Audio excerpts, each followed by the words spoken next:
किसी भी इशारे पर 2 मिनट के लिए ब्रेक लगती है तो 4 भिखारी आपकी गाड़ी का शीशा बजाते हैं। अब बाज़ इशारों पर टूल प्लाज़ों पर लिख के लगा दिया गया है ये पेशावर भिखारी हैं, इनको खैरात ना दें। लेकिन मेरा सवाल ये है कि उन सारे भिखारियों को एक जगह पे खड़ा करके पूछना किसने है कि तुम भीख क्यों मांग रहे हो? उनके घरों तक उनके साथ किसने जाना है?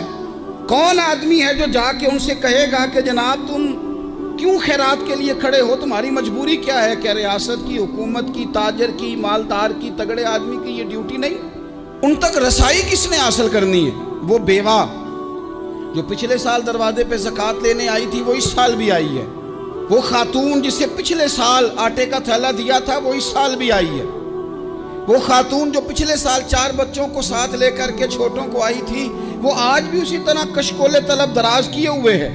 और हज़रत उमर क्या फरमाते हैं? सैयदना फारूक आज़म रदी अल्लाह ताला अन्हु इरशाद फरमाते हैं, इसको इमाम बहकी ने और इमाम सुयूती ने नकल किया है।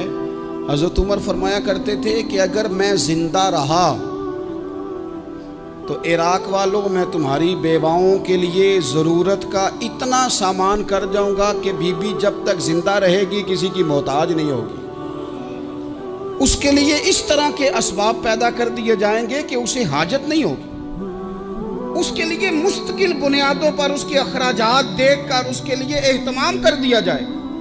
उसे दोबारा कशकोले तलब दराज करने की ज़रूरत नहीं पड़ेगी। एक सहाबी थे हज़रत जनाब सैयदना खफाफ बिन ईमा गफ़ारी रदी अल्लाह ताला।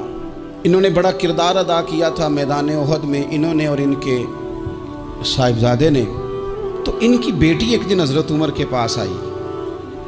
अब वो बेटी ब्याह के जा चुकी थी, उसकी शादी हो गई थी। हज़रत खफाफ बिन ईमा रदी अल्लाह ताला अन्हु की साहिबजादी अपने ससुराल चली गई थी, वहाँ उसका खामद इंतकाल कर गया। वो खातून वापस आ गई, वो हज़रत उमर से मिली, बेवा औरत। उस बेवा खातून ने आके यहाँ तो मेरे भाई वो फौजी बेचारे जिनकी बीवियाँ, जिनको एक तकरीब में तो खूब एवार्ड देने के लिए बुलाया जाता है। मैंने यतीमी का वक्त गुजारा है, मुझे पता है कि 2-4 महीने लोग आके कहते हैं कोई हुक्म होया तो 10 आ जाए। फिर जब 1 साल गुजर जाता है तो फिर लोग कहते हैं 4 भरा ने काम क्यों नहीं करते।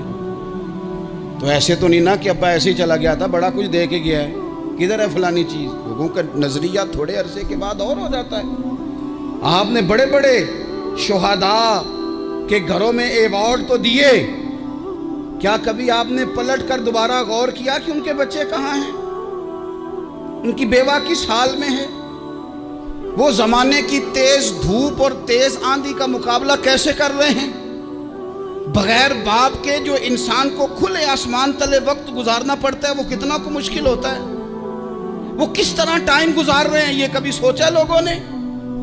यहाँ तो निरंगी सियासत दौरान तो देखिए मंजिल उन्हें मिली है जो शरीके सफ़र न थे, जो निकले ही नहीं थे वो मंजिल तक पहुँच गए, और जिन्होंने जवानियाँ गुजार दी वो रास्ते में रह गए। हज़रत खफाफ बिन ईमा की साहिबजादी बेवा होके आ गई, बच्चे साथ थे, सरे राह जनाब उमर से मिली और मिल के कहने लगी हुजूर मैं उस सहाबी की बेटी हूँ जिन्होंने ओहद वाले दिन अपने बेटे के साथ मिल के मुआसरा किया था। बच्चे मेरे यतीम हो गए हैं, मैं बेवा हूँ। हज़रत फारूक आज़म रदी अल्लाह ताला अन्हु ने फ़हरिस्त नहीं मांगी, ख़र्चे की डिटेल नहीं मांगी, तुम आना फलाने से मिलना, परसों 9 बजे आ जाना दफ्तर, ये कोई बात नहीं की। हज़रत उमर गौर से खड़े उस बेटी की बात सुनी, छम छम सैयदना फारूक की आंखों से आंसू गिरे, दौड़ के घर गए, एक ऊँट निकाला, वहाँ से माले गनीमत का माल के भर के 2 बोरियाँ, और बोरियों में क्या था? चांदी भी थी, नकदी पैसे भी थे, कुछ ज़रूरत का सामान भी था, गल्ला भी था। 2 बोरियां भर के ऊंट पे रख के खुद लगाम उस बेटी के हाथ में थमा के का पुत्र सामान भी तेरा है, ऊंट भी तेरा है।